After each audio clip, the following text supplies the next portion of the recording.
Hey, how you doing? Hope you all are doing great.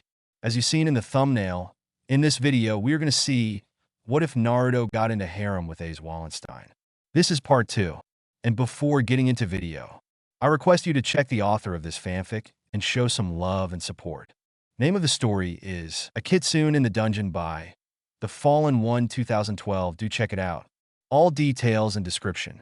And if you want next part of this series, please leave a like, share, and consider subscribe. Let's get into the video. Also check out Patreon for uncensored spicy content. Link in description. A red-headed Renard woman walked briskly through the streets of Oreo with a golden-haired human trailing behind her. Kushina? I'm sure that we'll find more somewhere else if we try. The blonde suggested as the redhead started to emit an angry aura, and both her tail and her hair somehow began to flail, threatening. Are you suggesting I lower my standards, dear? She fumed as she turned, revealing the barest of a baby bump starting to form on her stomach. Minato immediately shrunk under her gaze. You see, Minato had just come back from the dungeon with a rather large haul. However, due to her pregnancy, Kushina was forbidden to enter the dungeon until after the birth. She, of course, was none too happy about this, and thus demanded ramen every day as compensation. Unfortunately, her favorite ramen shop was closed for renovation, and in her current state, she was quick to anger. Minato just sighed as she stormed towards their familia's base. As he looked around then, as they passed an alleyway, he saw it. The vendor of Kushina's store had set up a temporary stand. Smiling, he went to tell Kushina, but his voice failed him as he saw the giant fox aura practically glaring at him as Kushina walked the opposite direction. Shivering in slight fear, he came up with a different plan. Illusion, 2 but 1. Split thine power. Split thin soul. Twin of spirit I call. Shadow clone. He mumbled as from his shadow appeared a second copy of him in a small flush of smoke. Minato then flashed away as Kushina caught it and turned, but only saw Minato's clone, which smiled nervously. Shaking her head, not dwelling on it, she continued to march. Minato, on the other hand, was hiding up on the rooftop as the oppressive aura that Kushina was emitting faded away, and he peeked over the edge, not spotting her, and sighed as he continued to his target. Flashing down on the ground, he went towards the stand. As Kushina marched Minato clone in tow, the crowds gave her a wide berth and parted around her. However, one robed woman came up to her with no fear or even a hint of worry. Kushina glared, but the woman simply adjusted her hood with a smirk, revealing a beautiful, flawless face, amethyst eyes, and silver hair that seemed to curl around and frame her face. Kushina's glare melted into a smile. "Oh, Freya, so nice to see you," the redhead called out as most of the civilians around them froze in shock at the revelation as just who was under that hood. Freya herself looked annoyed, but was powerless as Kushina all but scooped her up and twirled her around. Freya, for the most part, just sighed and let it happen, seeing as she understood why the woman was acting the way she was. "Yes, Kushina, a pleasure to see you as well. Now put me down," she greeted, then ordered as the red-headed chuckled and set the beauty goddess down. After brushing herself off, Freya joined the Renard as they walked together, the Minato clone all but forgotten. "So, what is you so upset?" Freya asked. "What make you think that?"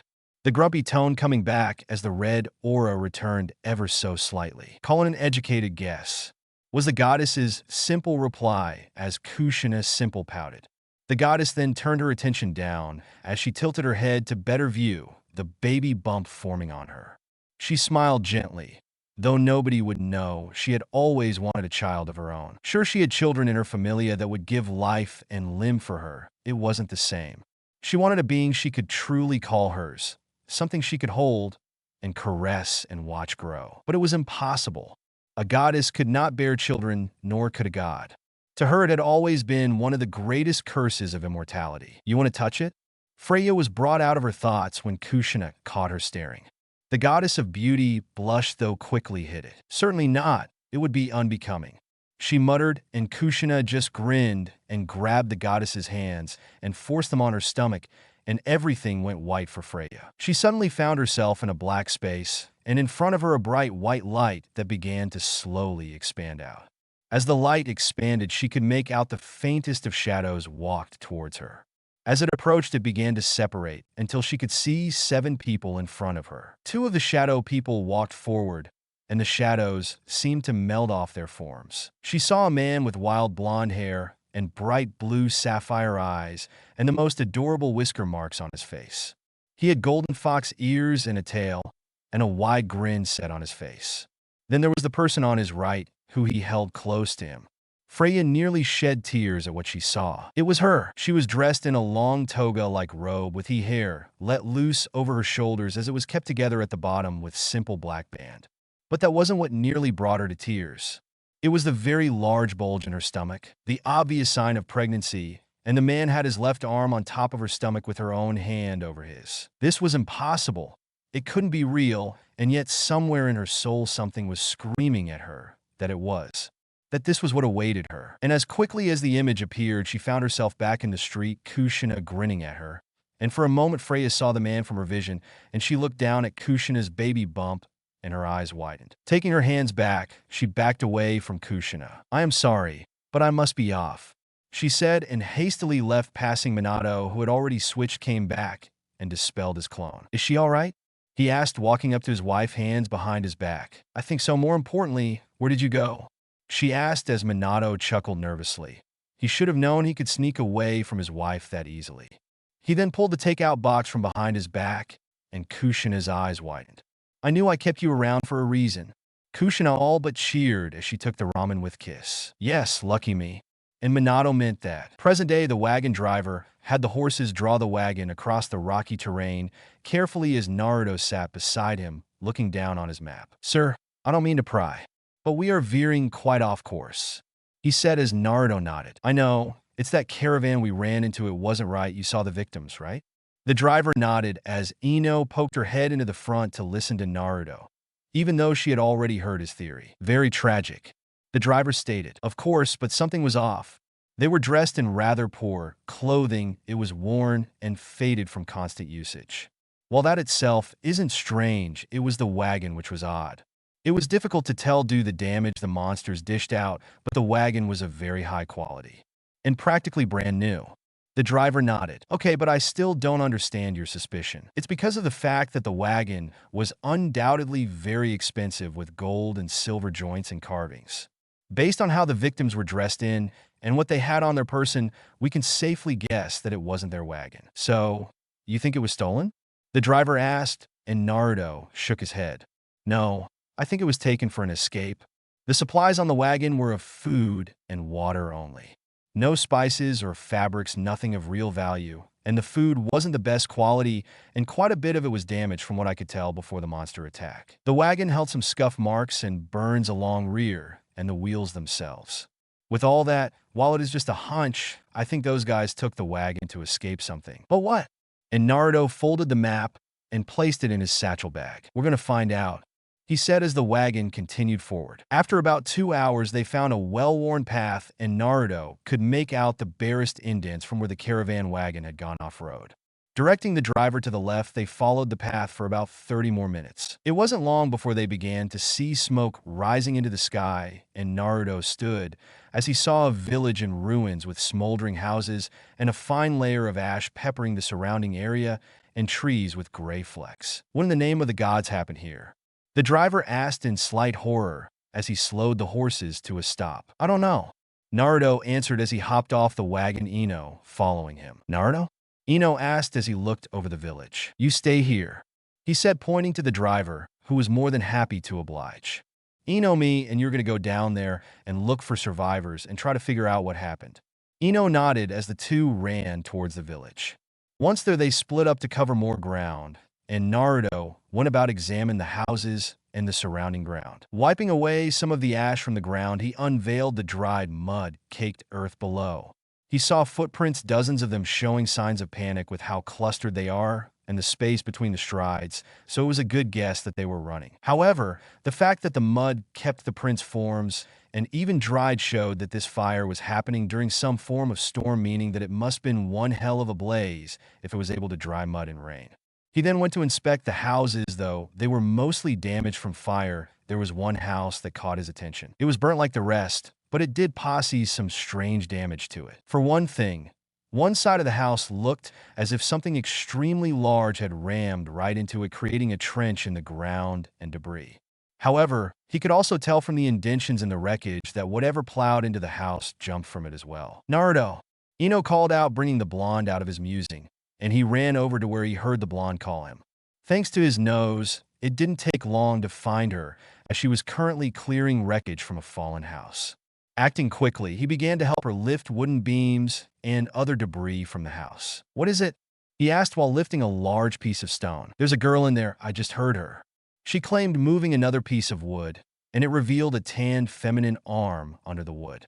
However, the rest of the debris was too heavy for either of them to lift even together. Something was pinning it down. "Okay, stand back, I got this," Naruto said as Ino did as he said. Taking a deep breath, Naruto closed his eyes, and blue flames began to flicker to life around his form. "Wrath of Inari," he spoke, and in a swirl of fox fire his form disappeared, and in a flash of azure light, standing in front of Ino, was an enormous 2-story tall fox made of pure foxfire and held crimson red eyes. Behind the fox, 9 tails swished back, and as the fox let out a low growl and walked forwards. Taking its flame-like jaws, it gripped the debris, and with a single pull ripped the wood and stone from the ground and flung it away. The wreckage landed a few paces away with a loud crash as wood chips and stones went flying from the impact. The dust created from the action cleared, and Naruto returned to his human form as he went forward to inspect the girl they just saved. She had deep tan skin and snow-white hair. Her form was covered in scraped and bruises, but remarkably was left unburnt, and the damage she had sustained was also surprisingly minor with all things considered. With Ino's help, they rolled her over as gently as they could, and her hair fell away, revealing pointed ears. She was a dark elf, a little thing Naruto would ask about later. Her face was covered in soot and ash, but even then, Naruto could tell she was extremely beautiful. Ino caught him staring a little too long at her face and cleared her throat. Naruto chuckled nervously as he placed his fox ear on her chest, much to Ino's displeasure and jealousy. He let out a sigh of relief once he caught the rhythmic thumping of her heart, though it was weaker than he would have liked. Brining his satchel around, he flipped it open and brought out 2 vials of healing potions out. Giving one to Ino, they began to apply it to the girl's cuts and scraps, and they began to mend themselves. "It's amazing that she survived that," Ino said, and Naruto nodded. "More like a bona fide miracle. The house must have fell in such a way that it cocooned around her." Despite the situation, Ino laughed. "And here I thought you had all the luck in the world." This earned a snort and chuckle from Naruto as the girl they were tending groaned. "Hey, can you hear me?" Naruto asked as she turned her eyes, slowly and painfully fluttering open. "Who are you?" she asked, her voice hoarse as Naruto helped her sit up, and she began hissing in slight pain. "We're here to help," he assured her as Ino placed a hand on the base of her neck. "Okay, now tell me if you feel any pain," she said, and began to run her fingers down the girl's back, applying slight pressure to every segment, receiving no signs of pain. "Looks like your spine is okay. That's good," Ino said, and began to examine her neck, bending it and massaging it. "Next, good." She continues this process for the girl's whole body and came up with nothing. "All right, you're going to be sore but alive," Ino said, handing her water canteen to the girl as she greedily chugged it down. "What's your name?" Naruto asked as he helped her to her feet. She told them as she struggled to walk, and Naruto began to support her. "Right. Ryuzetsu, we have a wagon just a little bit from the village. You can rest there. But first, can you tell me what happened here?" Naruto asked as they walked slowly through the ruins. "Muku. He went missing a few weeks ago, just after his father started talking to this really strange doctor," she said, taking another swig from Ino's canteen and handing it back. She then leaned back to Naruto as they continued to walk. Ino, for her part, knew that she needed help to walk, but was still irritated anyway. "He's been sick a really long time, you see, but the doctor said he could help him. Once they left, they never came back. We assumed the worst, and Muku's father fell into despair. Then he came back, but it wasn't him. He seemed normal at first, but I could tell something was wrong. He was twitching and convulsing in an odd way. I tried to warn Mui, but he was so happy his son was back that he ran for him." Ryuzetsu then shivered. It happened so fast. One second Mui went to embrace his son, the next he was cut in half, and Muku seemed to explode. There was fire everywhere, pouring out of his skin like water, and the nearby houses were quickly set ablaze. It was a massacre, and the more Muku killed, the more grotesque he got. His arms began to change and became covered in fur, and he sprouted broken wings. His hands were replaced with blades.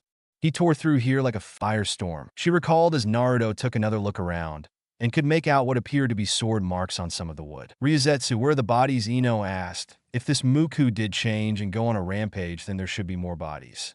At this moment, the dark elf nearly vomited at the memory. He ate them. Those he couldn't finish, he dragged to the woods. The woods? Naruto asked, and at that moment the ground began to vibrate ever so slightly. Naruto's eyes widened as he took the Ryozetsu into his arms and bolted into one of the houses that sustained the least amount of damage.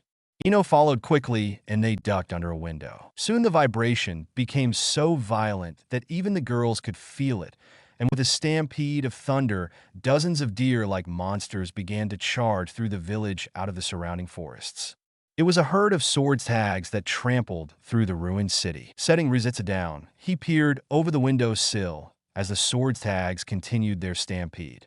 He could feel his hand being clutched tightly by Ryozetsu as a loud scream like roar pierced the air. Then a bulky form shot out and talked one of the sword's tags to the ground, causing it to cry out in pain. The creature wasted no time raising a bladed hand and quickly slicing the monster's head off. It exploded into smoke, and the bulky creature growled in frustration as it seemed to stomp on the ground, frustrated that the corpse disappeared. Looking close, the beast was covered in dark brown fur, some of it lathered in dry blood. Some patches of gray skin was visible mainly on the arms and chest area, but even that seemed scaled in a way. The creature had long folded arms, almost like how a gorilla would walk on its knuckles, but instead the creature was keeping its bladed hands off the ground to retain sharpness. Its torso was oddly shaped with a notable hunch on its back and two broken-looking wings with tattered membranes. Its legs appeared to be human, except it had taken on canine characteristics, with its heel being stretched back from the balls of the feet and the big toe riding up the space like a toe claw. The creature had a tail, but it was small and hairless and seemed half-formed. Overall, it was how Ryozetsu described it: grotesque. The beast then lifted up its head, revealing an alarmingly human-shaped head from the back, and began sniffing the air. Ducking down before it could spot him, Naruto looked at the girls, as Ino already had her knife drawn. "What's the plan?" she asked as Naruto looked around, seeing no exit besides the one they came from. "I'll distract it. You get Ryozetsu to the wagon and hightail it out of here. I'll catch up later." Ino had a look of concern, but nodded. "Wait, you can't, it'll kill you," Ryozetsu quietly exclaimed as Naruto smirked. "Trust me, I can do it. I'm the Golden Fox after all. Ino will keep you safe. I'll take care of the dirty part," Naruto said, squeezing her hand reassuringly. "Now go," he said as he jumped through the window and raised his hands. The beast took notice of the blonde and roared, revealing its face that seemed stuck between monster and human. "Fox fire!" he yelled, shooting 6 streams of fox fire that all converged onto the beast, eliciting a roar of pain from it. Ino took this chance and placed Ryozetsu on her back and charged out of the house and towards the forest they came from. "Wait! We can't leave him!" Ryozetsu yelled as she tried to lean off of Ino, but the blonde just picked up her pace, forcing the dark elf to hold tighter. It was here that Ryozetsu saw Ino with clenched teeth, furrowed brows, and the slight rim of tears as she ran. This was extremely difficult for her. Everything she had was screaming at her to go back and stand with the man she loved, even if she believed in him. Ryozetsu recognized this and shut her mouth. Naruto saw them leave, but so did the beast as it went to chase them. But Naruto cut that thought with a swift kick to the side, sending the beast into a fallen house. The creature growled as its chest began to glow a bright orange, and it opened its mouth wider than what was normal for a human, revealing a tube-like protrusion from its throat. That protrusion then shot a torrent of orange flames towards Naruto, who quickly held up his hands, which glowed with blue energy. "Element of Kitsune. Aqua," he commanded as the energy took on the form of a fox made of water as it shot forward, meeting the flames and holding them back, resulting in an explosion of steam. Using the steam as cover, Naruto dashed towards the top of the building. He was hiding and grabbing 4 kunais from his pouch. He was forced to jump as a torrent of flames incinerated the house he was standing on. Taking his next kunai, he tossed it, and it hit the beast's opposite shoulder, eliciting another scream of pain from the beast. Taking this chance, he tossed the 3rd kunai into the creature's open mouth, and it impaled the fleshy protrusion with a sickening squelch. The beast went to grab its throat, but it had no hand, so it could only nudge its throat with the nubs of its wrists. Naruto, in this span of time, finally came to a skidding halt on the ground and readied his last kunai. Element of Kitsune. Bolt, he said, as a fox made of golden lightning appeared in front of him before it was absorbed into his kunai. Throwing the last kunai, he willed the lightning energy to expel from the blade, and as it approached the creature, it let off 3 bolts, hitting the 3 kunais lodged into the beast, electrocuting it as it gurgled in pain. Fox Fire. He called out, shooting 6 bolts of fox fire that collided with the creature, resulting in a large domed explosion of azure fire and golden sparks of electricity. He waited as the last of the flames flickered out and the smoke cleared, revealing the charred creature laying face down on the ground. Well, that was easy, Naruto thought. It did make a little sense, since this town probably didn't have any adventurers or soldiers. There probably wasn't anyone that could really fight it. Turning, he made to leave until the sound of metal clanging against the ground was heard. He whipped around just in time to duck limbo style as a sickle blade went sailing over him. Falling to his back, he curled his legs in, hands on the ground, and whipped his body up, kicking the beast in the chest and sending it flying into some debris away from him. He resumed his battle-ready stance as the beast roared and exploded out of the wreckage pile. Naruto then saw the streams of steam rising from the wounds as they began to heal alarmingly quickly. Well, shit, he deadpanned as he charged the monster, who met his charge with its own lumber. Ducking under a swing from its blade hand, Naruto spun and swept the leg of the beast, causing it to fall before palm, striking its spine, resulting in an audible crack as it went flying into another wreckage pile. The creature roared in pain, but Naruto could see the spine repairing itself under the creature's skin. He then held up his hand, gripping his right wrist with his left hand as blue spiraling energy began to form into a ball over his palm. The energy ball was able to grow to about the size of Naruto's head as the beast charged him again. He then proceeded to jump over the beast and gripped onto one of its odd wings and drove the ball in between the shoulder blades and held it there for a moment. Rasengan, he yelled as the ball suddenly brightened and intensified in its spirals as Naruto let go of both his spell and the beast's wing, sending both spiraling into the ground, creating an impressive-sized trench. Naruto landed on his feet as the beast painfully crawled out of the trench, its back torn and shredded with bits of spine and ribs visible from the wound. But just like the others, it began to heal. Not giving it a chance, Naruto held his hand forward as blue flames hovered over his palm. Fox Fire. He casted a single shot of fire as it impacted the beast's back wound with an explosion of blue flames.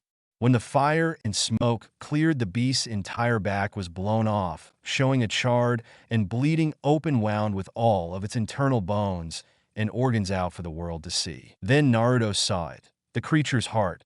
While still slightly human in appearance and red, it had jagged black crystals jutting out of the organ.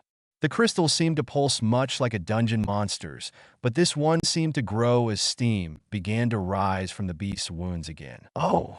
You have got to be fucking me, he yelled as he charged forward, determined to end this beast's life.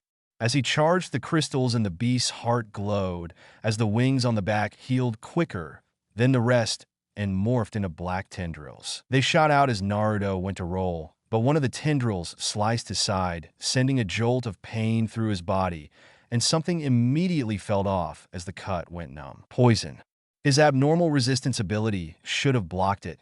This poison must have been extremely strong if it punched through that. Element of Kitsune, Tempest. He cast it as a fox made of green-colored wind appeared in front of him before bursting in a mini cyclone, pushing the tendrils away and sending Naruto skidding back. Once he was a safe distance away, he moved his coat and lifted his shirt. The cut had already began to foam and blacken, but his own regenerating ability kicked in and fought the infection. Backpedaling from the tendrils as they whipped around the beast, as it continued to heal, albeit at a much slower pace. Reaching into his pouch, he pulled out a vial of purple-colored liquid and poured it on his cut as the darkness on his skin began to recede. "Mike, you're the best," he praised as the wound began to close fully with the help of the antidote. Looking back up, he saw the tendril were still thrashing wildly around the creature as its back wound was almost 50% healed, though Naruto could still barely see the heart. The beast began to twitch as it regained feeling in its body. "Right, I've had just about enough of this," he said, slapping his hands together, resulting in a pulse of energy and the flicker of fox fire to appear around his hands and form. Then a large, complex magic circle appeared underneath him. And each layer of the circle flickered with blue fire as he closed his eyes. He waited until the beast let loose a roar as it began to rise, even though its wound was not fully healed. "Shut up, Azure Tower!" he yelled out as he slammed his hands down onto the ground, seeming to make his magic circle pulse, and veins of blue power stretched towards the beast collecting under him. They eventually reached a point as a stream of blue, flaming energy shot from under the creature, piercing its chest, and it continued to expand. As it did, it tore up the ground and made the surrounding area shake as the blue tower of flames pierced the very sky itself, forcing the clouds to part in a circle from the pressure and the heat as it continued to grow. It reached a point where the entire village was consumed in azure fox fire, and Ino, who had already reached the wagon and retreated away from the battle, could feel the heat from her position. He held the spell for a few moments longer before he stopped the flow of energy, canceling the spell as the flames roared for a few seconds longer, and then sputtered with a few coughs and puffs of blue fire. Rising from his crouched position, he looked at the large crater he had created and saw no sign of the monster he was battling. That was until he caught sight of the crystal shining in the sun. Approaching it, he saw that it was black in color with a dim red energy at its center. It was clustered and easily fit into his palm. But as he held it, he suddenly felt very angry as his eyes flashed crimson and a growl echoed in his head. Whatever this thing was, his inner demon definitely didn't like it. Placing the crystal into his pouch, he took off towards the direction he saw Ino flee. It didn't take him very long to reach her, as he saw she was tending to Ryuzetsu, and the wagon driver nervously looked around as if he expected a monster to pop out at any moment. "Naruto, are you okay?" Ino said, rushing up to him. He nodded. "Yeah, a bit surprising, but I took care of it," he said, reaching into his pouch to retrieve the crystal the monster had dropped. "Muku?" he heard Ryuzetsu ask as he held the crystal, suppressing the anger it brought him. "He's gone," he told her as she looked down. "You put him to rest and avenge my village. I'll take my anger out the bastard that did this." She growled out at the end as Naruto raised an eyebrow and looked towards Ino as she smirked. "She got her second wind, it seems." She answered his silent question, "What is that?" she said, voicing her own question as Naruto held the crystal up. "It was growing in his heart. I'm guessing that this was what caused him to change," he said, handing it to Ino, but as soon as the crystal touched her skin, it sparked with red electric energy and shocked her. In surprise, she dropped the crystal. "Ino, are you okay?" Naruto said, taking her hand, causing her to blush. "Yeah, the damn thing shocked me," she said as he released her hand, and she sucked on the finger that was shocked the worst.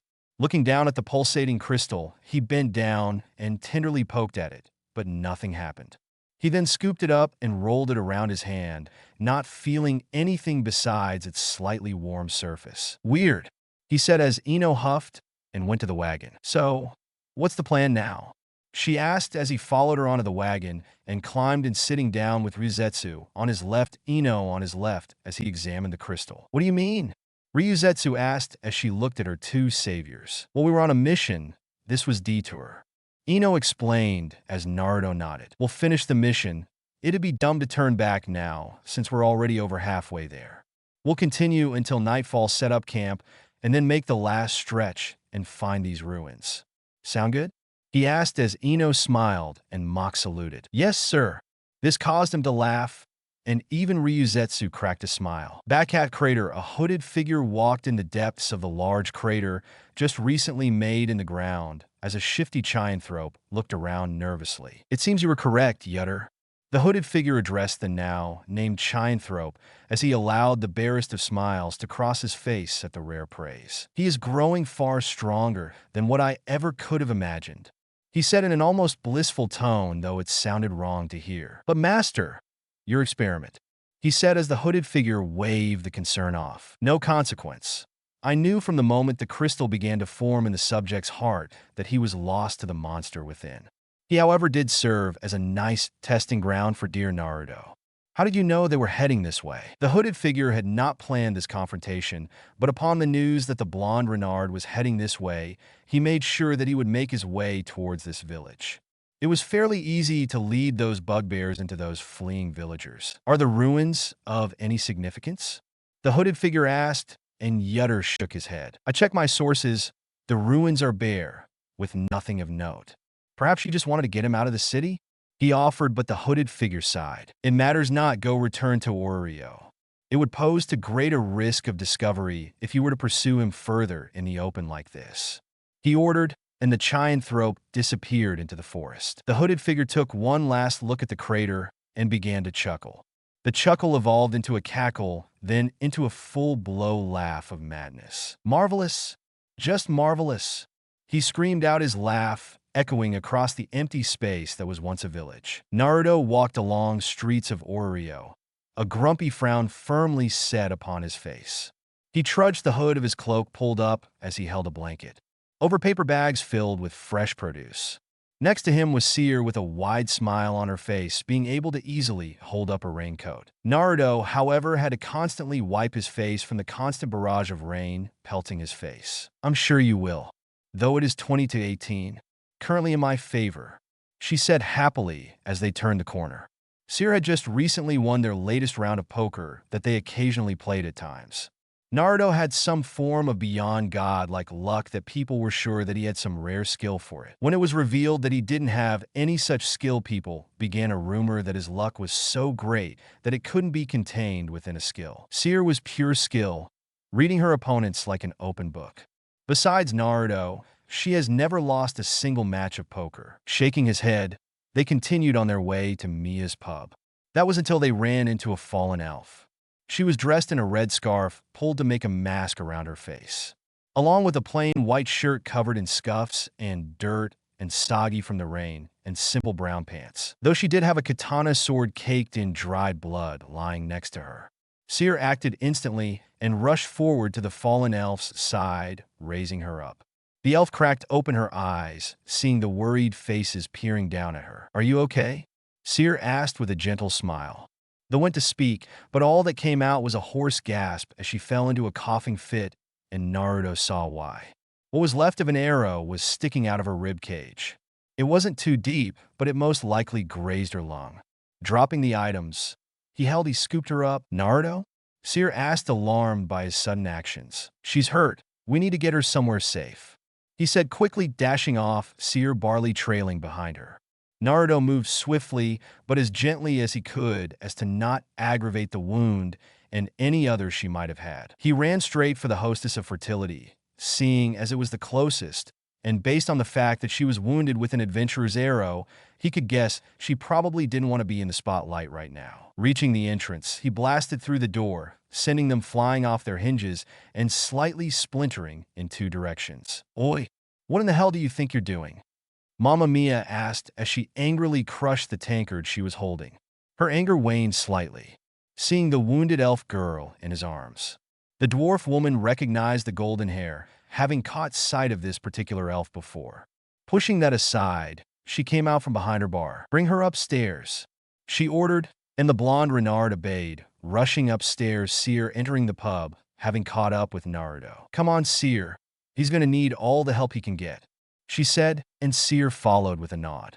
Just then Arnya came up from the basement with a box of bottled wine and paled once she saw the state of the pub's entrance. "Yeah, what happened here?" she wailed. Meanwhile, Naruto kicked open the nearest door to a bedroom and laid the elf down. "You're gonna pay for this, you know," Mia yelled, seeing her cracked door as she entered with Seer. "What do you need?" the silver-haired waitress asked. "Water, clean cloth, any potions or medicines. Fuck it, get some herbs too while you're at it," he ordered, taking the scarf from the elf and ripping her shirt off. Her chest was thankfully bound by cloth bandages, so Naruto was able to push the blood from his face to his head where it was useful. Examining the arrow, he cursed under his breath, seeing as bringing her here pushed it deeper. It definitely pierced her lung now. Scanning her body, he saw another arrow shaft on her leg broken like the first and a stab wound on her lower torso just above where her pelvis would be, so there is a good chance it didn't hit anything vital. Right, the other wounds aren't too bad. This arrow is going to be the toughest, he said, refereeing to the chest arrow. He hated sitting through Tsunade's medical training, and really only Sakura took a shine to it. He could really use her help right about now. Seer came back, a pail of fresh, clean water in one hand and a basket of clean clothes and some kitchen utensils that she thought would be helpful in case an impromptu surgery had to take place. Potions? He asked, and she shook her head. None, but we do have these, she said, setting both items down and reaching into her apron pocket, bringing out green herbs with bright blue stems and veins. He took them and examined them. They weren't the best, but it was all he had. Right, Seer, take a cloth and place it on the wound near her hip. Keep pressure on it. Mia. The dwarf nodded. I know, she said, taking the herbs downstairs in a rush to find her mortar and pestle. After less than a minute, she returned the herbs already being chewed in her mouth as she scooped up some water to moisten her pestle. Spitting out the now mushy herbs, she began to smash them further into a paste. Naruto headed for the basket and retrieved a knife and what he assumed was some sort of needle thermometer. Taking both, he held a hand over them. Foxfire, he chanted, and a burst of blue flames erupted over the utensils before vanishing in a flush. He returned to the elf and examined arrow wound. Right, Mia, put that paste on the stab wound for now, then once that's done, Seer, place a new rag over it and hold it there, he instructed. God, he wished Sakura or even Ino were here. The two women followed his instructions, Mia already having some medical knowledge from her adventuring days. Applying the paste both in and on the wound, she saw how the flesh began to slowly mend. Though not nearly as fast nor as well as a potion, it would work for now. Naruto took his knife and very carefully cut the arrow wound open more. This caused the unconscious elf to groan in pain. I'm sorry, he mumbled as he continued, and made the wound just big enough for the needle to be inserted. Being as steady as he could, he felt around until he caught the arrow tip. Adjusting it, he could feel his heart beating in his chest as his eyes momentarily flashed crimson and his pace calmed and his hands steadied, guiding the arrow with the needle so that pulling it out caused the least amount of damage possible. He nodded to Mia, who got the paste ready. Once the arrow was out, she immediately applied the paste to the wound, and just like before, the angry, agitated red skin around it began to softer as the herb did its thing. They repeated this process for the leg, but something was wrong, and Mia placed her ear onto the elf. What are you doing? Seer asked, her hands slightly stained with blood as she placed a new rage over the leg wound. Old trick I learned during my adventuring days, she said, slightly tapping on the elf's body. She's bleeding on the inside, Mia told them as Naruto growled. Damn it, Seer, come with me. If we move fast, we can get to Mayaka's shop. It's not far from here. The dwarf ordered as Seer followed her, but looked back at the blonde duo one last time. Naruto sat there angry. He couldn't do anything but wait. The one thing he hated above all else is being useless. Damn it, he growled again, punching the floorboards, cracking them. Thump. We can save her. Naruto's eyes opened wide as he found himself in the black void he knew all too well, with the writhing mass of crimson energy shaped like a fox stood in front of him. What do you mean we can save her? Just that flesh bag. Our blood can save her. Here and now, the demon fox growled out as Naruto stood. How? How is our blood going to save her? Our blood is not normal. It contains my power, my essence enhanced through our bond. Give her our blood and she will heal. At what cost? Naruto asked. He had come to terms with his inner demon a long time ago, but he knew that this beast inside of him was dangerous. He trusted him with his life, but not the life of others. She will be changed, no longer immortal, yet not immortal. Not elf, but something else. Though know this, by giving her our blood, she will become stronger, faster, and gain the healing abilities you already possess. But she will not be the same, and it will be painful. So, if you give it to her, do not give too much, or else it will burn her from the inside out. Naruto was at a crossroads. He could save her right here and now with full confidence. But was he willing to do that? To alter someone against their will? To change them into a monster like him? He was strong and he used that strength for great things, but there were times where his power became uncontrollable. Looking towards the elf whose face had contorted and she unconsciously gripped her chest in pain, Naruto made his choice. Taking the blade, he sliced wrist, his natural healing not activating as the blood dripped slowly down his fingers. She will be better. The demon spoke almost as if he was hovering over Naruto's shoulder. With a hesitant thrust, he held his hand over the elf's mouth as his dark crimson liquid dripped into her mouth. After 3 drops, he withdrew his hand, and he could already see the changes. Red pulsing veins of energy began to glow under her skin as if tracing her blood vessels. It was beautiful for a moment until the glow reached her brain and heart. Her eyes snapped open, and a scream that seemed to claw and tear at the very air erupted from her throat as the elf girl kicked and thrashed on the bed. Not knowing what to do, Naruto rushed forward and cradled the girl in his arms. In response, the elf clawed, gripped, and even bit him anything to make the pain go away. Her eyes were wide as the scara slowly bled into red, and her once clear blue irises became black with red pupils. Then, before the color could take over fully, they receded from one eye and seemed to flow into the opposite one, leaving one eye normal but filled with pain. The girl continued to scream until her voice broke, and all that came out was strangled gasps. The girl's mouth opened, but no sound escaped. For 3 agonizing minutes, Naruto held the girl and took her physical abuse, as eventually the crimson energy began to fade, and her left eye returned to its normal color. The elf girl breathed heavily, her lungs trying to reclaim the expelled oxygen during her episode. He reached up and gripped onto one of Naruto's arms with a vice-like grip as tears began to stream down her eyes. "I'm so sorry," he whispered out and held the girl as the phantom pains began to leave her and her breathing became slow. "We saved her, but she will be changed. Just be there," the demon instructed as his presence faded to the back of Naruto's mind, and the fatigue of the whole ordeal came rushing up his psyche. His eyes falling heavy, he drifted off and asleep, the girl still cradled in his arms. Present-day Naruto's eyes fluttered open as his vision adjusted. Based on the crisp air, he could tell that it was early morning. Seeing the surrounding tent and the slight orange glow the walls held, he knew the sun was on the rise. Going to rise, he felt a weight on his chest and rolled his eyes in reaction. Looking down, he fully expected to see Ino, but his eyes nearly bulged out of his head at who he saw. Ino was there next to him, he back pressed to him. She must have told over in her sleep. The same with Ryuzetsu, who was now sleeping on his chest. He could feel his pulse begin to quicken and blood rush to his cheeks. "I am screwed," he concluded as he looked for any way to get out of this position. Unfortunately, his moving stirred Ryuzetsu from her sleep.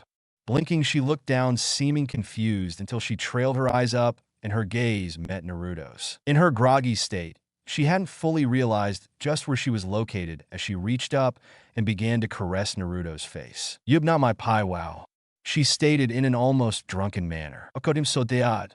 This was when Naruto felt Ino begin to stir. "Very dead, Naruto?" Ino asked, sitting up and turning. After she rubbed her eyes, she turned, and her eyes widened much like Naruto's at the sight of Ryuzetsu with her hands feeling Naruto's face. "What the hell are you doing?" she yelled out, snapping Ryuzetsu out of her half-asleep state as she saw just who she was caressing. Eyes widening, she gripped his face and used it to push herself off him. "What's going on?" she demanded as Naruto looked towards Ino as she raised her hand. "Goodbye, world," he thought, as a resounding slap ripped through the morning silence of the forest. After about an hour, the team had begun their long trek towards the coast. Forcing to leave behind the wagon due to the rocky terrain, the trio set out on foot. Naruto walked a few feet behind the 2 girls, seeing as Ino was still in a foul mood and Ryuzetsu was just trying to get her mind off of the event. "So, what are you expecting to find?"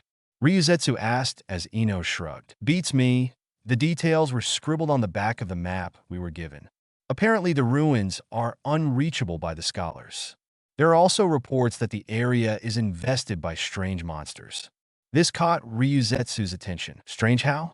she asked as Ino looked at her, but understood what she was worried about. "It's not like with your village. The monsters in the area are acting like guards. They attack, but only to drive people off. Though if push comes to shove, they have been known to kill if necessary. The blonde informed the newest addition to our team. You know you don't have to come with us. No offense, but you're not. An adventurer? I know, but I'm not completely helpless, you know. My village prided itself on having strong warriors. That's why it was really shocking to see Muku demolish us so easily. She spoke shivering as she remembered the flames and screams. That's why I need to do this. I need to become stronger, if only a little. I need to be strong enough to kill the bastard that mutated Muku and set him loose against my village. Good goal, just doesn't lose yourself to that anger. It can be a powerful tool, but also a great hindsight. Naruto spoke up for the first time since they began their trek. At the sound of his voice, Ino huffed and continued on.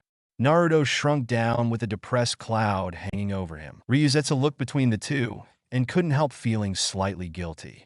More about the fact that she had actually enjoyed using Naruto as a pillow. Picking up her walk, she caught up to Ino, who had a grumpy frown firmly in place. You know, it was just an accident. We must have shifted in the middle of the night or something, Ryuzetsu said, trying to placate the angry platinum blonde. Ino sighed in response. Yeah, I know, it's just so frustrating. He knows how I feel, he's far from stupid, but for some reason he's being stubborn. At first, he was just another person at the guild, but slowly we became closer. When we were younger, I was much more interested in flowers rather than training. A few of the members in my familia would call me weak for it. Out of all the legacies, I was the weakest. But Naruto, he never thought that he would always stick up for me when I was being picked on and held me up when I felt down. Needless to say, I gained a bit of a crush on him. I would even sneak into the baths with him just to spend time with him, plus his face was just so funny. She said, laughing at the memory, and Naruto was blushing up a storm, seeing as his fox ears were able to easily pick up on the girl's conversation. However, he couldn't answer her feelings as much as he wanted to. He couldn't. He had fallen in love with both her and another woman. He couldn't answer her feelings without hurting the other. Also, he was afraid. Ino knew about his unique skill, though. She had no idea where it actually came from. She knew about his blood rage, but had no idea what truly caused it. He remembered how he was beaten in his old village, hunted like an animal through the streets. If it wasn't for Jiraiya, he would have been undoubtedly dead by now. He wouldn't be able to handle that if Ino discovered his secret and suddenly turned on him. If her face became filled with hate and loathing for him, he would rather die than be forced to experience that. Looking at Ino's back, he smiled sadly as she suddenly perked up and caught him staring and smiled back. "Is that water?" Ryuzetsu asked as her pace quickened. The two blondes matched her place as they came upon the cliffside of the coast where the ocean's blue radiance shined with the light of the sun that made it seem to dance and sparkle in a way. Ryuzetsu's eyes widened as she took in the seemingly endless blue horizon and the dancing lights of the sea. Ino came next to her and took notice of her awestruck expression. "First time?" she asked as the dark elf nodded. "I always wanted to see the ocean, but I was always too busy training. To think it would take the destruction of my village to get me here," she said as Naruto sighed. It was nice for a moment there, he mumbled as Ino leveled a slight glare at him. Ryuzetsu just chuckled. "Sorry, to be honest, I'm quite glad to be gone." This got Naruto's attention. "My village was always so focused on creating strong warriors. You see, before adventurers came along, my village produced warriors of legends. When the gods descended and began to grant their fauna to adventurers, the demand for our warriors became less and less. Until the time came we had all been forgotten," she explained as the group made their way across the cliff's edge. "But I wanted to get out. I wanted to become an adventurer, a dream that wasn't very well received, as you can imagine. I was outcast and I ended up hating that place, except for the one who never laughed at me and actually wanted me to follow my dream. Muku, he always supported me. I may have held no strong love for my home. I didn't want to see it burn and its people slaughtered," she said as they continued on, and Naruto nodded at her story. "I understand," he said, and Ryuzetsu looked towards him and he smiled. "You do?" she asked, not convinced. "Before I joined my familia, I lived in a rural village to the far north. I don't know why, but everyone hated me there. I was an outcast as well." Ryuzetsu felt a little surprised, seeing as she had assumed. He had lived in the big city with his familia his whole life. "Hey, I think this it." Ino suddenly called out in front of them as Naruto looked around, but saw the same jagged rocks that made up the cliff side and the surrounding border of the forest trees. Well, I know they're ruins, but I did expect to see something, maybe a door, possibly a building. Ugh. Not right here, smartass. I mean in this area. Ino said, pulling out the map from her satchel bag. Yeah, it says that the entrance would be next to the Dragon Skull Rock. She said as she read the instructions scribbled on the back. I don't see a rock like that. Ryuzetsu said, and Ino just waved the two forward. Coming up next to her, they then saw what she was talking about. A formation of rocks was shaped into the skull of a dragon, but shaped in such a way that you wouldn't see it unless you stood just in front of it. I'm sorry I doubted you. Naruto said as Ino grinned. Well, if you promise to bathe with me when we get home, I might forgive you. She said, a slight blush spreading across Naruto's face. Forgiveness is overrated, he claimed, and Ino pouted. Okay, that's all the help we're getting. All this map tells us is that the entrance to the ruins are near this location. Other than that, we got nothing, Ino said, putting the map back in her bag. Something like a whisper. Hushed voices bombarded his mind. Seek us when the dragon blazes bright and blue. Naruto looked around in alarm, seeing as the voices suddenly became louder. When stars shine and the moon rises, the fox must gift the dragon the mystic flames. Let not its smoldering maw grow cold, lest the fox loose its way home. Were these instructions? Naruto thought, turning back to the skull, as its mouth seemed to be held open when it was closed before. Stars and the moon? He thought, looking up, seeing the noon sun still blazing bright in the sky. Do we have to wait for dark? He knelt down in front of the dragon's mouth, looking inside of it. Blazes bright and blue. Looks wet and dark. He mumbled to himself, placing a hand on the tip of the skull's snout, and his vision was flooded with that familiar blackness he had gotten used to. Your foxfire. That is the demand here. As for the darkness of night, I can cover that. Naruto didn't have to turn to know who was talking. But it requires the stars and the moon, doesn't it? Not necessarily. The voices said when the stars shine and the moon rises. They did not say with the stars and the moon. I think the darkness of night is what is necessary here, not the moon and stars. Right, so what's the plan? Naruto had an idea, but he just wanted to make sure he was right. I will flood the sky with our power and block out the sun and drench this area in darkness. You use our foxfire and ignite the skull of the dragon. Yeah, I thought so, Naruto said, but the demon behind him caught on to his worried tone. Is there a flaw in our plan? The demon asked as Naruto shook his head, and an image of Ino appeared in his mind. The demon saw this as well and sighed. I do not understand why you do not bed her and the other vixens in your life. They are obviously lusting after you. If I was in your position, I would have had them all, and then some. The demon proclaimed, laughing boisterously. And that's why I'm glad I have control over the body. I'm just scared. She says she doesn't care and will be by my side. But what if that changes? She's never seen me go full rampage before. Naruto didn't have anyone to talk about these worries with right now, and the demon knew him better than anyone. I remember a time long ago, a man much like you was in the same predicament. He held a power feared by those around him and was outcast just like you. He fell in love with 2 women, but like you, he was indecisive. Naruto flinched, but knew it was true. He revealed his powers to the women, and they were afraid of him. Naruto finally turned to see the fox demon sitting on its hind legs looking down at the blonde Renard. That's supposed to encourage me? He asked incredulously. Instead of answering, the beast continued his story. The man ran in sadness and despair. He fled to the tallest canyon he could find and flung himself from the top.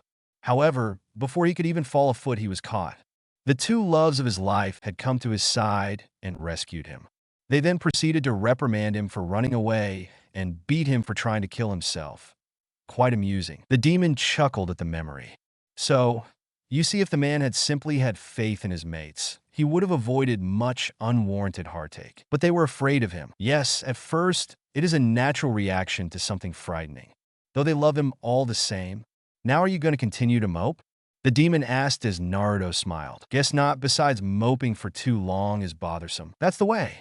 Now, when we get back, I expect you to spread both those vixens' legs and plow them until... Okay, that's enough of that. He suddenly yelled, finding himself back in front of the skull, Ino and Ryuzetsu looking at him oddly. Enough of what? Ino asked, bending down and Naruto blushed at the thought. "Nothing," he exclaimed and slapped his cheeks, calming his beating heart, and once his tail stopped wagging stupidly behind him, he turned. "I have an idea, but I'm going to need some space," he said, his eyes becoming crimson along with his hair, ears, and tail. Ino's eyes widened as she rushed toward Rizetsu and easily picked up the girl as she rushed away. Naruto said, his voice becoming layered, and he slapped his hands together. An angry crimson power began to form and pulse around him. Feeling the familiar anger rising up in his chest, he pushed it down. He wouldn't lose control. Opening his eyes, his scara became black, and with a roar, the crimson power gathered around him shot into the sky. Unlike the Azure Tower spell, this energy did not pierce the sky, but enveloped it. Like an angry red miasma, the red energy spread across the sky, blanketing the earth below in shadows. The sudden expelling of this energy caused every manner of beast and bird to flee the area. However, the monsters surrounding the area all turned towards the power. They were different, though calm, and eyes instead of being red were deep blue. Unlike the normal beasts, the monsters ran towards the source of the power. When the last of Naruto's power was expelled, he summoned his blue flames to his hands. "Fox Fire!" he called out, shooting a blast of azure fire into the maw of the dragon's skull, and its maw shot tongues of fire leaking out between the teeth as the eyes and nostrils flared with blue light. For a moment, nothing happened. Then the cracks between the rocks began glow and glow towards the cliff's edge. Following the lines, he was led to the edge of the cliff and motioned for the girls to follow him. They did so and stopped just at the cliff's edge and saw the lines of blue energy trace down the cliffside. The lines then disappeared underneath the crashing wave, and a large pulse of blue light was seen pulsing under the water and seemed to rise with every pulse. Within a few moments, a large circular platform with the Uzumaki clan symbol at the center. With a mighty shake of the earth, a stone pillar shot out from the platform, and the trio jumped back as it impacted the cliff side, and with another shudder, pieces of the pillar fell off to form a sort of staircase. Looking back down, Naruto saw that the circle in the center began to fall to form stairs themselves. In all this time, the sky began to slowly clear and the light began to return. As it returned, Naruto's ears flicked as he hearts a twig snap in the forest behind them. Turning, he saw a pack of hellhounds emerge from the surrounding forest. Naruto could tell something was off with this pack, as they were definitely stronger than what they should have been on the surface. Their eyes were off too. They were blue, and the way they moved showed heightened intelligence. As more of the sky began to clear, he then heard a cracking sound and looked back at the stairs and could see that a section being touched by light began to crumble. "Okay, we got to move. Get down to the platform quick," he said as he unhooked the book from his waist and held it open as the pages were flipped by an invisible force. It then stopped on a picture of a hellhound, though it was larger and had white fur with silver spikes coming from its shoulders and silver horns. It was a white dire hellhound enhanced by the power of the summoning book. "Come forth," he called the picture, and book glowing as a large magic circle mixed with blue and golden symbols and lines appeared in front of him. It then formed a swirl, and from that swirl the large creature leapt out.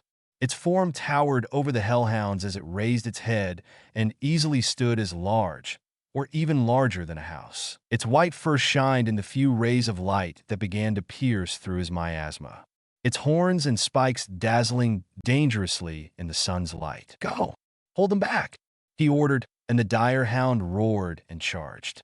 Taking his chance, he turned and began to follow the girls down the stairs. As more and more light began to filter through the miasma, the stairs began to crumble more and more. Nearly falling 3 times, he finally just jumped straight into the air and over the last stretch onto the platform. Looking back up, he saw the dire hound easily fight off the hellhounds around it, but their numbers were increasing. Holding his summoning book up, the same circle appeared in front of it. "Force closure," he yelled as the dire hound took one last bite out of a hellhound before transforming into a silver bolt of energy and returning to the book, the blank pages now being refilled with the picture and information of the monster. Taking one last look up, he saw the light had completely returned, and with it the blue glow in the cliff began to fade as the sun shined down on it. Well, Now that needing darkness part makes sense. Told, you fleshbag. Naruto ignored the demon and turned to the girls. Ryuzetsu was huffing and puffing while Ino only seemed lightly winded. Looking back up, he finally realized just how long that staircase must have been. Heck of a run, he said, walking toward the girls. Do you guys do this all the time? Ryuzetsu asked, greedily gasping in air. Ino laughed as she shrugged. No, mainly on the weekends and Wednesdays, she answered as she slapped Ryuzetsu on the back, sending the shaky girl to the ground. Right, let's head in, Naruto said, walking toward the spiral stairs. How are we getting back? Ryuzetsu asked, wobbly, following the two adventurers. I'm sure there's some instructions inside or something, Naruto said, descending down into the darkness. Are you serious? She exclaimed as Ino waved her off. Just roll with it and watch your step. The dark elf stood there staring at the fading forms of the two adventurers incredulously. She just sighed and followed the two. The trio walked down a decent flight of stairs, and the farther they went down, the darker it got. But Naruto saw something.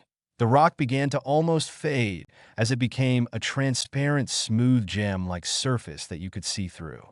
That's when a huge animal passed by the wall in the water outside. Ino and Ryuzetsu pressed themselves on the opposite wall, but Naruto go closer to the creature as it passed lazily through the water.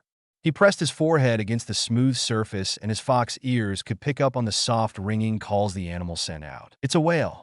My mom talked about them in her journals. Is it a type of water monster? Ino asked, and he shook his head with a smile. No, just a really big, beautiful animal, he said as the whale twisted in the water before disappearing into the blue haze of the water. The trio continued down, and as they did, they began to come up on the seafloor covered by gorgeous, colorful plant-like protrusions and the schools of equally colored fish that swam around. What is this? Ryuzetsu asked. Wait, I know this one. A reef, right?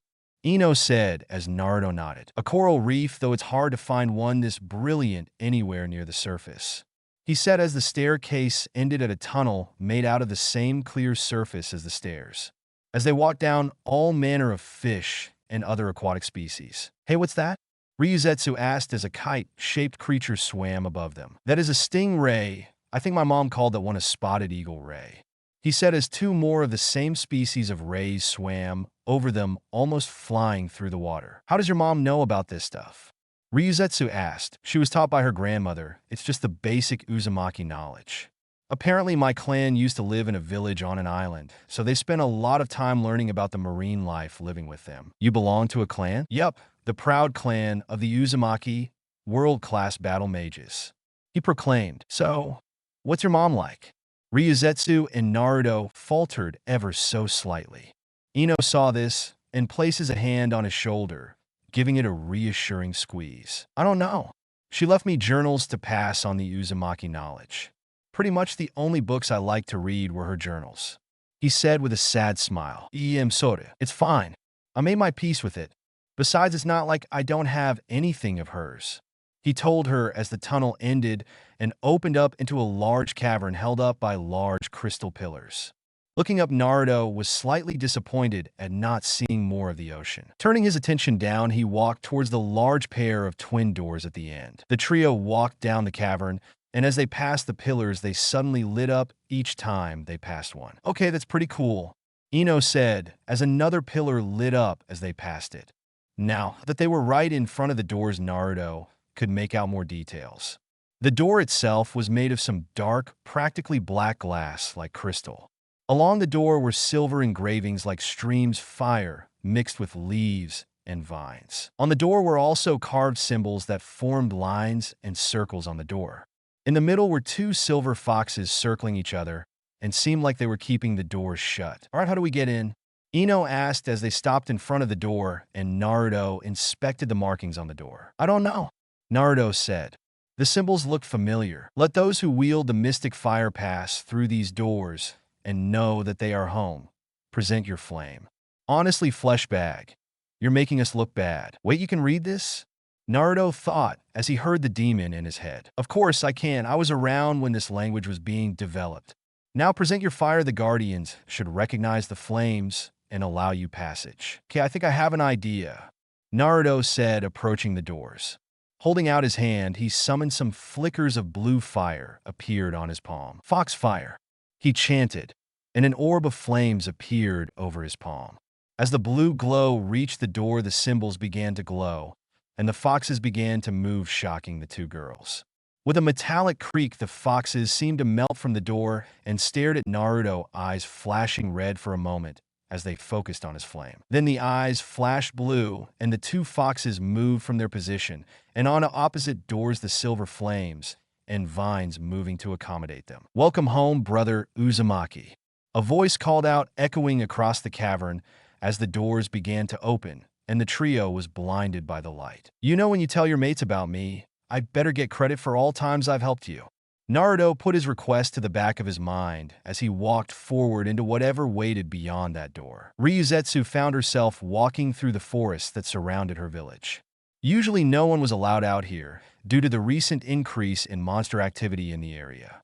However, Ryuzetsu rarely listened to the adults of her village who were stuck in the past to actually improve their lifestyle. She had seen how merchants would come to their village and offer gems and items she only dreamed of. Lanterns that glowed without the use of flames. Swords that could call down thunder and lightning to their blades. Things that the people of her village scoffed at and scorned, writing these items off as proof of adventurers' cowardice. How they needed all these special tools to fight battles that they could fight with nothing but iron-forged swords and axes. She wanted to get out of this place. It was this kind of backwards thinking that kept Muku practically strapped to his bed in sickness.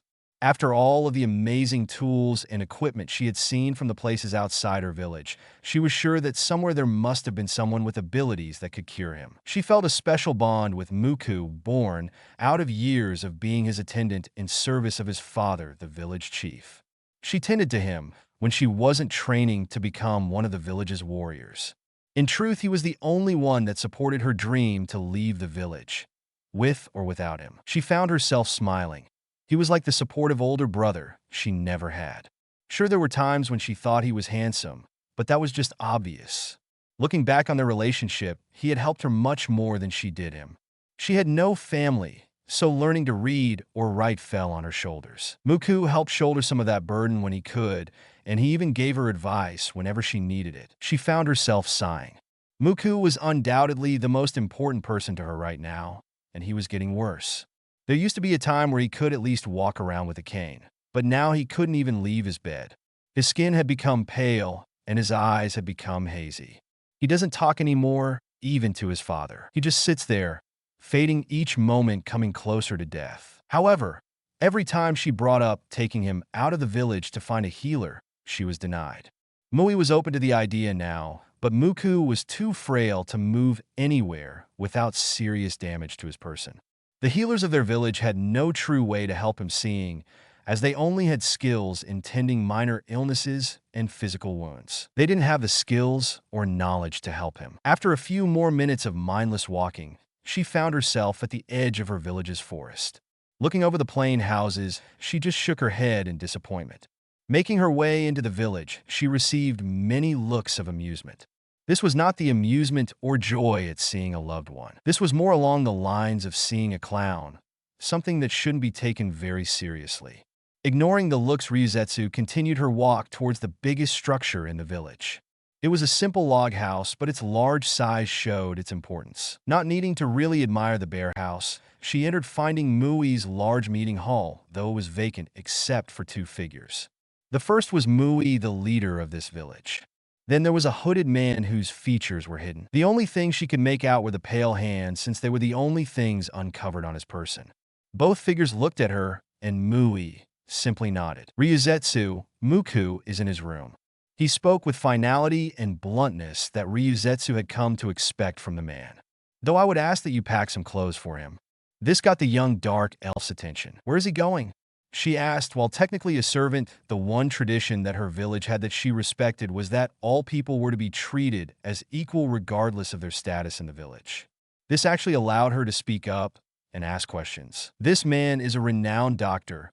I have received letters from him as he has explained in much details the different procedures he has conducted. He can cure Muku. Those final words filled Ryuzetsu with joy, or at least they would have. However, Ryuzetsu, As a servant to the chief and his son, she usually received the letters addressed to him, so she could organize it. As of late, Ryuzetsu had seen no letters outside the normal trading contracts that are received monthly for their village. It was highly unlikely that Mui actually received any letters without her knowing. I see. My lord, are you sure? She asked, and Mui's face suddenly hardened. I am. This is for the health and welfare of my son. I trust this man, so by extension you should too. Now go and prepare Muku for travel, he said, and Ryuzetsu looked between the two men. Of course, sir. She walked past the two as the hooded man finally spoke. Do not worry. I swear when Muku returns, he will be stronger and better than anything you've seen. That voice felt wrong to hear. Instead of showing her distrust, Ryuzetsu just followed her leader's orders and prepared Muku for his trip. Present-day Bell found himself on a Golden Maid elevator. You see, earlier today, he had requested permission to go to the 7th floor by himself. With Naruto gone, he didn't feel that comfortable asking anyone else from his familia to go with him. He felt the training he's received would be enough to at least reach the 7th floor. Since Naruto has been gone, he continued his meditation training and practicing his knife skills as well as his ability to read his surroundings. The knife Hestia had given him had been nothing short of amazing, and his new skills took some getting used to, but they were just as amazing. His first skill, True Sight, he discovered allowed him to sense everything around him due to his meditation training. He didn't even need his eyes to be open to use his skill, as he just needed to get his mind into his meditation state, as he has been calling it. His second new skill, Limit Breaker. This skill, he hasn't been able to use it yet, seeing as it requires a dire situation to use. The only time that it activated was during the Silverback Rampage. Shaking his head, he looked as the elevator door opened, revealing a glittering hall of different stores, and Aina began to speak. So, you probably think that a big-name familia like Hephaestus is a bit out of your reach money-wise, right? As they walked down the shining halls that held windows, displaying well-crafted armor with intricate designs, and some even had jewels. Yeah, that about right. He admitted as a short sword caught his eye, and he went to admire it, and his heart nearly stopped when he saw the price hanging from the handle. T30 million? He exclaimed as Aina laughed, amused at his shock. Hello, how can I help you today? A woman asked, walking out of the shop in front of him. Bell turned and froze, seeing the familiar raven-haired, tiny Hestia in a rather cute employee's outfit.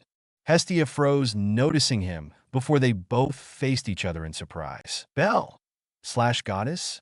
Each exclaimed as Aina quickly made the connection. Oh, so you're Bell's goddess? She asked as Hestia turned to her. Yeah. And who is this half-elf? Hestia asked, which should have been perceived as rude, but the way that her cheeks puffed out made her look so cute. My name is Aina. I am Bell's dungeon advisor. Is that so? Well then, she said, making a cumber motion as Aina leaned down so Hestia could whisper in her ear. Now, Miss Advisor, you wouldn't happen to be using your position to seduce my Bell? Now would you? She asked as Aina stood there for a moment before reeling backward with her hands up. I try to keep my private life and work separated. Anyway, we have some shopping to do. Aina said, hurriedly scampering off as Hestia began to release a jealous aura, and Bell said his goodbyes and followed the half-elf. After taking a second back elevator, the pair were now in a rather dimly lit hallway like the first one they were just in. However, this one didn't shine or sparkle nearly as much as the one outside. So like I said before, you think that this stuff might be a bit pricey, though I think you'll find that it really isn't. Bell listened to his advisor, but found himself being a little skeptical as he approached one of the display windows. Seeing his price, his eyes widened slightly. Hey, this price isn't that bad, he said, looking through the different windows. Aina looked at Bell as she led him through the shops. Opening the door for him, Bell entered a shop with armors and weapons littering the shelves. The whole place looked a bit cluttered, but it was still easy to navigate. Right? I'm going to see what they got in the back, he told Aina, and practically skipped away. Wait, Bell, Aina called, but the white-haired teen had already disappeared behind the shelf. With a sigh, she went about looking for different armors and protective gear. Bell walked around examining different pieces of armor. Most of them were rather plain and simplistic. That was until the shine from a box caught his eye. Squatting down, he reached inside and pulled out a white breastplate. It wasn't much bigger than the one he currently owned, but it was obviously of higher quality. For a moment, he wondered why this wasn't in one of the more exposed and high-quality shops. Not the one to look a gift horse in the mouth. Bell turned the armor over, further appreciating it. That was when he found the signature etched into the back of the chest plate. Wolfkratzo? He read aloud and saw the rabbit symbol carved above the name. Looking at the other pieces, he saw that they all were styled with that white color and the red lining running through the metal. Shifting through it, he found a black shirt and black pants to go with the set of white armor. Looking at the price tag, he groaned, seeing the price of $9,900 very clearly displayed. That's just about all I have on me right now, he mumbled, seeing as how he gave most of his earnings to Hestia to help pay off their familia's debt. Bell? There you are. I found some nice things up front that you might like, Ina said, coming around the corner, before she noticed Bell holding a pretty nice-looking chest plate. Standing up, he turned to face her with a smile on his face. I'm not going to buy this one, he said, and Ina just smiled. You sure do like light armor, don't you? Well, let's get it, she said, moving to allow Bell to walk past her. She went to follow, but something caught her eye. It was a green ridged vambrace. Picking it up, she examined it and saw that despite its simplicity, it was actually well made. Though she did find it odd that there was no signature or mark on the armor. Who would display their craft and not claim it as their own? She wondered, but the vambrace was of really good quality, so she decided to buy it for Bell. Making sure he didn't notice when she did pay for the armor, she quickly had it wrapped and hid it behind her back. So, you're heading into the dungeon tomorrow, right? She asked Bell as they entered the elevator. Yes. She brought a hand to her chin and began tapping her chin almost like she was thinking. Bell saw this, and he wasn't sure if it was the light of the elevator or her current pose, but found himself staring at her face and blushing. Quickly realizing what he was doing, he shook his head and turned away before Ina noticed. What am I doing? He mentally berated himself as Ina finished her thought. I really wish you would join a party. How about that group you told me about last time? You know, the one with Naruto? She asked. When Bell had told her that he went to the middle floors, she nearly had a heart attack. She had calmed down when he told her he was with a large group of high-level adventurers. At first, she was worried, seeing how, unfortunately, some adventurers will use low-level ones as a means to draw out monsters and to be used as bait. When she learned that it was actually Naruto who had taken Bell under his wing, she couldn't have felt more relief. Naruto's familia had been known to be exceedingly kind and helpful to the adventuring community. Just recently, Mayak was able to pay off a large amount of his debt due to Naruto helping out 2 of his new members. With a familia like that, she was curious as to why Bell didn't seek their help. You see, he tried to explain, but ended up mumbling towards the end. What was that? Ina asked as Bell blushed. They're just really intimidating without Naruto, he said as Ina's eyes widened at his reasoning. She then began to lightly laugh at how shy Bell was with other people. Hearing her laugh, Bell pouted, and they exited the elevator and began to walk through town back towards the statue they met at. Fine, I won't force you, but at least hire a supporter. If you want, I could even draw up a list of some supporters that you could look into, she offered as they reached the statue, and Bell turned to her. I'll think about it, he said, and Ina smiled with a nod. Here, take this, she said, producing the wrapped vambrace from behind her back and unwrapped it for Bell. What's this? He asked, picking it up and admiring it. It's a present from me, she said with a light blush, and Bell's eyes widened, seeing as she spent money for him. I can't accept this, he exclaimed as Ina just continued to smile. I wish you would, for your own sake. This caused Bell to look into her eyes, seeing as they looked away from him.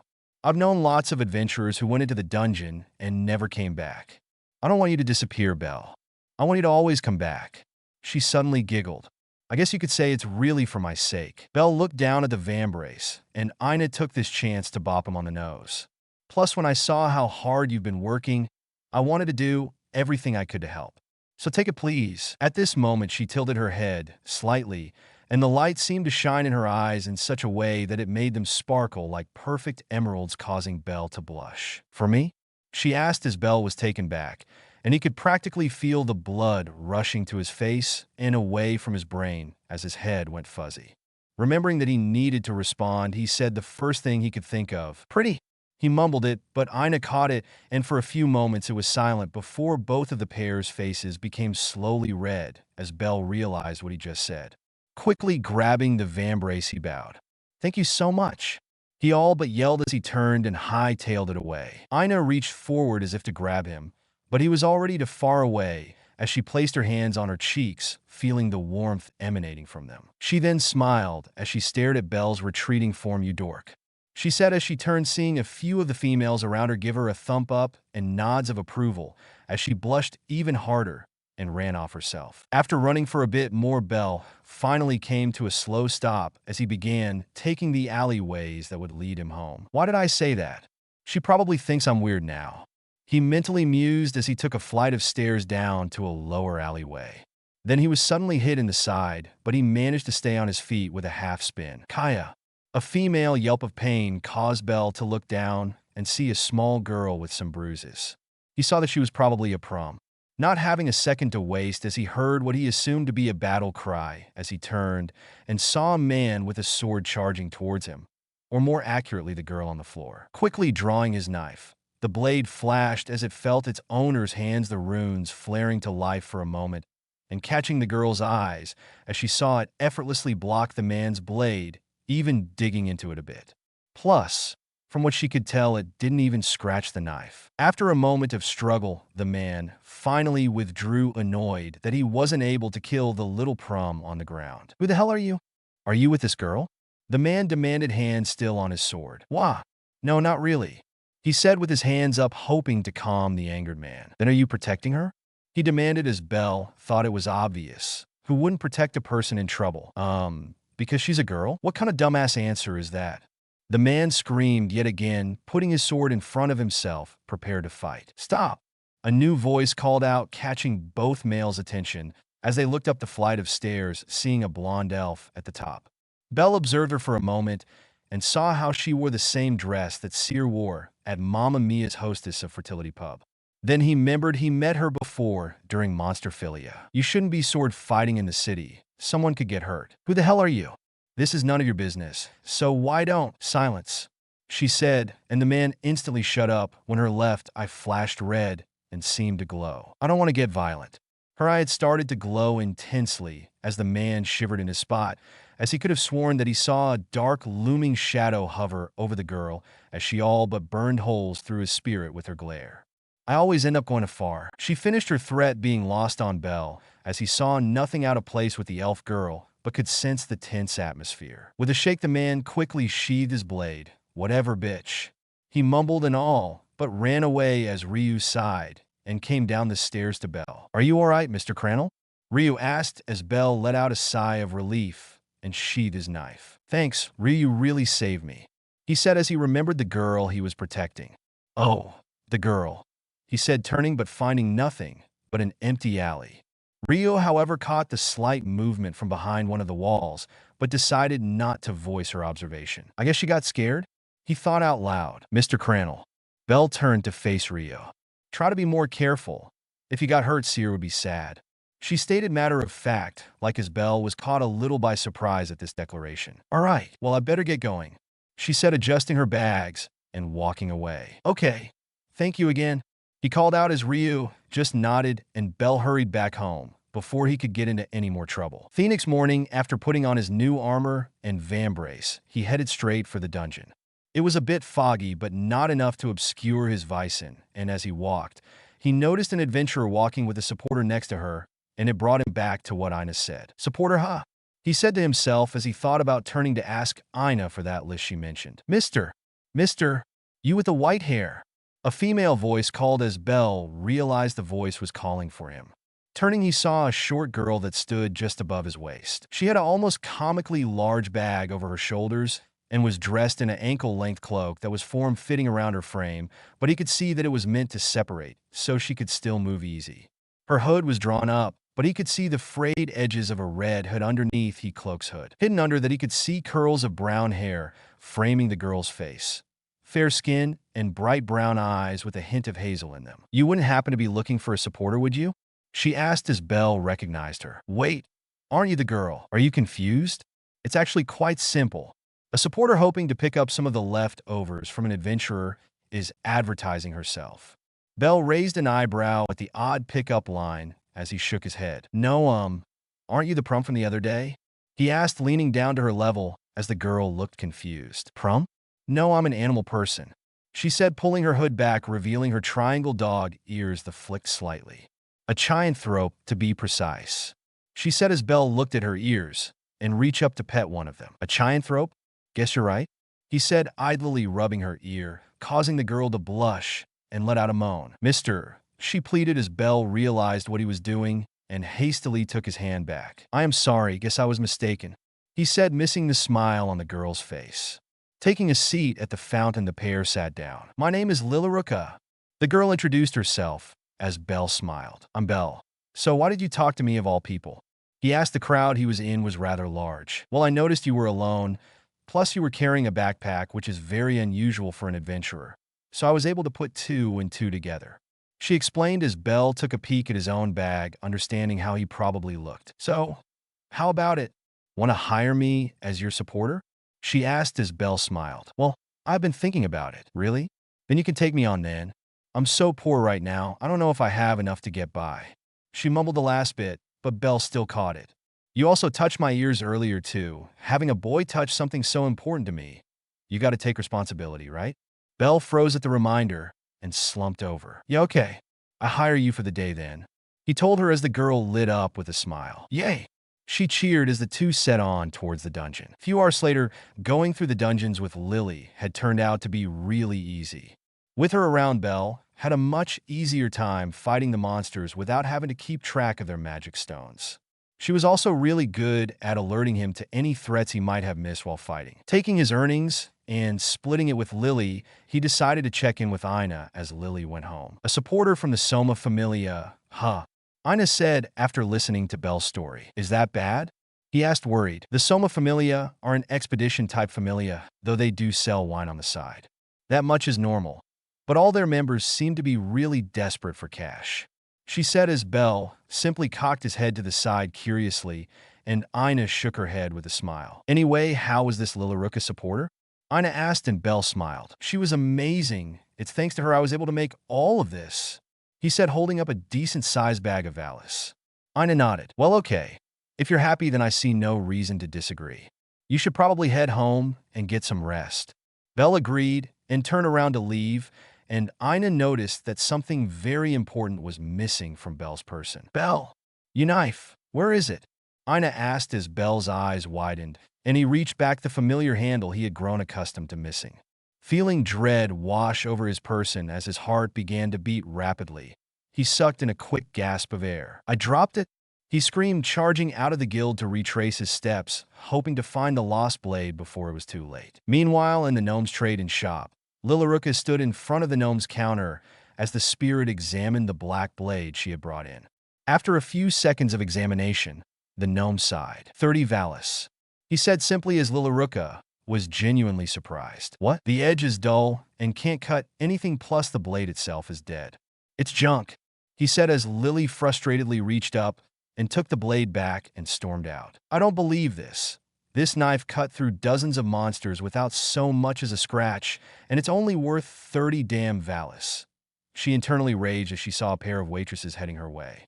Recognizing the blonde elf from yesterday, she hastily hid the knife in her sleeve. Walking past the two, she let out a sigh of relief, thinking she was in the clear. Hold it, little prum, the blonde said as Lily froze. That knife you're hiding in your sleeve, show it to me. Ryu?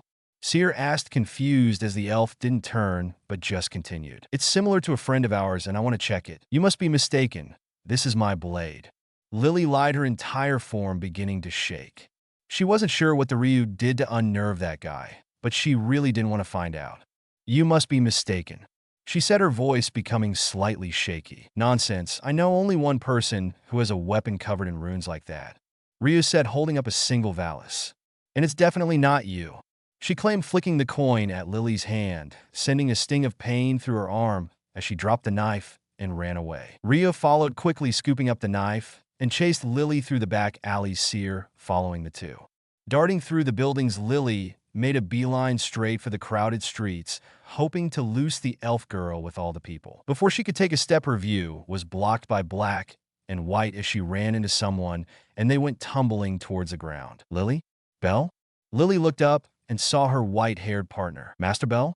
Her observation went unanswered as Rio came to skidding halt behind her as the elf saw Lily's dog ears. A Chianthrope? No, this is something else. She thought as her left eye flashed red for a moment, and she could see the bluish-white aura around Lily's tail and ears. An illusion. She thought a seer came up next to her, and Belle shot up. Wait, have you guys seen a blade that black top to bottom with symbols on it?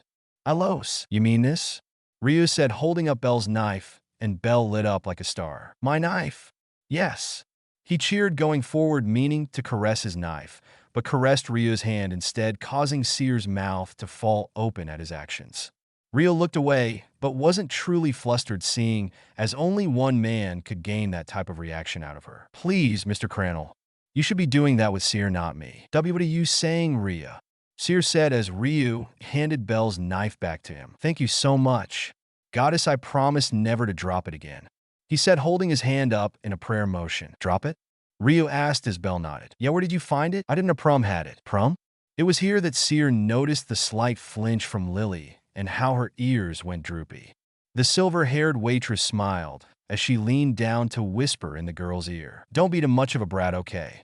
She said as her and Ryu both walked away after saying their goodbyes. What a relief, good timing though, Belle said as he turned to look at Lily. I was actually coming to look for you. Lily's eyes widened when she heard this, expecting him to assume she had stolen his knife. Would you like to go to the dungeon with me tomorrow? This was not what Lily was expecting as she turned to see Belle just smiling at her. With a smile, she nodded. The next day, 26,000 Valis. Both Belle and Lily yelled as they looked down at the twin bags filled with glittering gold coins. This isn't a dream, right? Belle asked as Lily looked up to him, just as ecstatic. Master Belle, you're amazing. You made more than what a party of level 1 adventurers could make together all on your own. Well, it's like they say, if you praise a rabbit enough, it will climb a tree. This must be it, he said, confusing Lily, but she was too excited to care. I have no idea what you're talking about, but sure. Now we'll just keep getting better. She cheered, then looked to the side in an expectant manner. Now we just have to split the loot, why Dawn? Right, here you go, Belle said, taking one bag and handing her the other, making Lily's eyes widen. How maybe I could buy Hestia a nice meal with this? Wait, Master Belle? Isn't this half? She asked as Belle looked towards her and nodded. Aren't you going to try and take most of it for yourself? She asked again, making Belle confused. What? Why would I do that? There's no way I could have made this much without your help. It's all thanks to you, he said, reaching a hand forward. Let's keep working together, he declared as Lily looked at his hand, then his face, before looking down and taking his hand. Belle just stood there, eyes closed, with a smile as Lily frowned. You're weird. Tower off Babel. Looking down from her room's window, Freya was able to easily spot the white-haired student of Naruto's. Noticing that he found himself a supporter, she views Belle's aura. It had grown in intensity, but nearly as much as she would have hoped. Oh, this just won't do, she mumbled to herself, walking away from the window towards her large bookshelf. Forgive me, darling. I know you have a way, but I just can't sit by and watch, she said, pulling a gray book from the shelf. Surely you won't mind me giving your student just a little kickstart, right? She spoke to the air as she read the title of the book in her hands. Modern magic, even a goblin could understand. Thanks for watching, guys. Hope you all are enjoyed this video. If you do, please leave a like, share, and subscribe. Also, don't forget to support author of this fanfic. So let's end this video here. Until then, see you in next video.